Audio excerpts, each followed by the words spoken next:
Imagine spending 25,000 shillings just to fill your car's tank. That's more than the average monthly rent for a bedsitter in Roysambu. And you're going to burn it all in just 3 days of Nairobi traffic. This is a Rolls-Royce Phantom. In the UK or Dubai, it's a statement of wealth. But in Kenya, it's a walking tax bracket. Between the KRA importation fees that could buy you a fleet of Subarus and the current EPRA fuel prices, owning this car in Nairobi is a different type of character development. Today, we are breaking down the real math of luxury in the 254. From import taxes, fuel costs, servicing nightmares, and what actually happens when these machines break down in Kenya.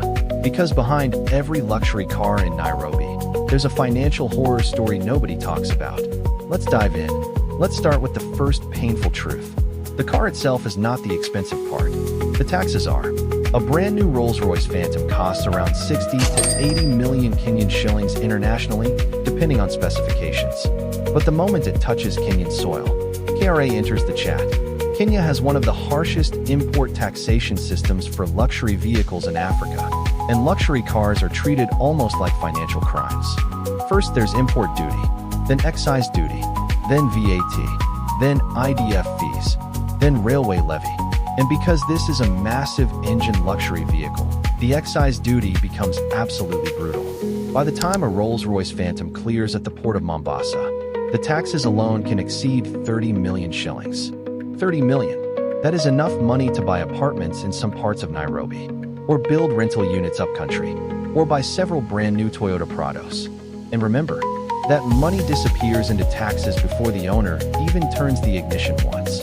Meaning the real flex in Kenya is not buying the Rolls-Royce. It's surviving the taxes. Now let's talk about fuel. And this is where things become ridiculous. A Rolls-Royce Phantom has a massive 6.75-liter V12 engine. Not V6, not V8, V12. That engine was designed for smooth luxury, cruising on highways in Europe. Not for crawling behind Matatus on Mombasa Road for 2 hours. The fuel tank holds around 100 liters.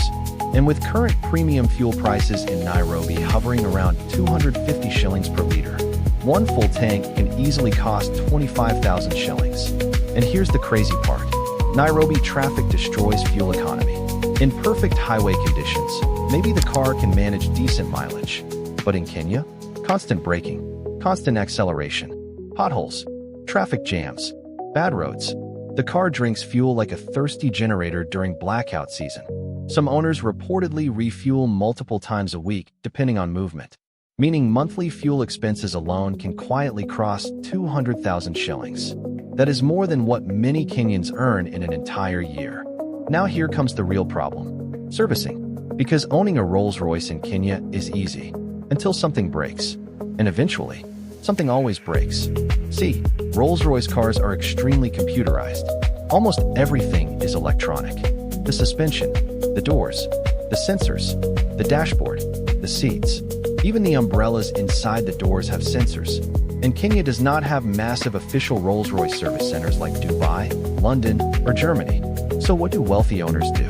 Most rely on high-end specialty garages in Nairobi that handle luxury German vehicles. Because technically, Rolls-Royce is owned by BMW, meaning some parts and systems overlap with BMW engineering. But even then, major repairs become nightmares. Some replacement parts must be imported directly from Europe or Dubai, and that means waiting weeks, sometimes months. Imagine owning a car worth over 100 million shillings, only for it to sit inside a garage because one suspension module is stuck in customs. And the costs? Absolutely insane. A single luxury suspension repair can cost hundreds of thousands. Electronic module failures? Millions. Simple servicing that would cost 15,000 on a normal car can cost over 200,000 shillings on a Rolls-Royce. And because these cars are rare in Kenya, very few mechanics can confidently touch them. One mistake during repair, and you're creating another expensive problem. So after hearing all this, why would anyone still buy one? Simple. Status. In Nairobi, luxury cars are not transportation. They are announcements. A Rolls-Royce Phantom is basically a moving billboard saying, I have reached a financial level where fuel prices no longer scare me. And in Kenya's business culture, image matters a lot. For some wealthy individuals, the car is part of the brand. It opens doors. It creates attention. It signals power, and sometimes, it creates fear. That's why these cars are often seen in weddings, political convoys, high-end events, and luxury hotels. Because the point is not practicality. The point is presence.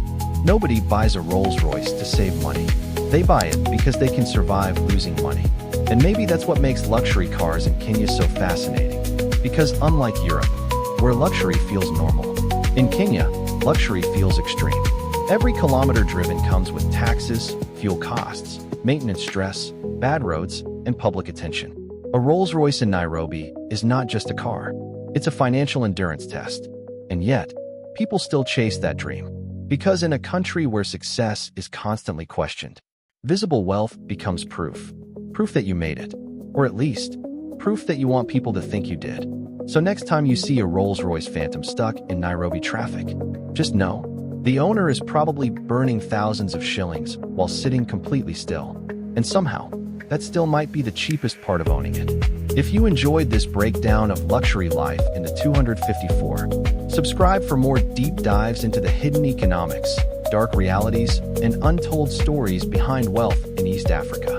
And tell me in the comments, would you ever own a Rolls-Royce in Kenya? Or is this just financial self-destruction with leather seats?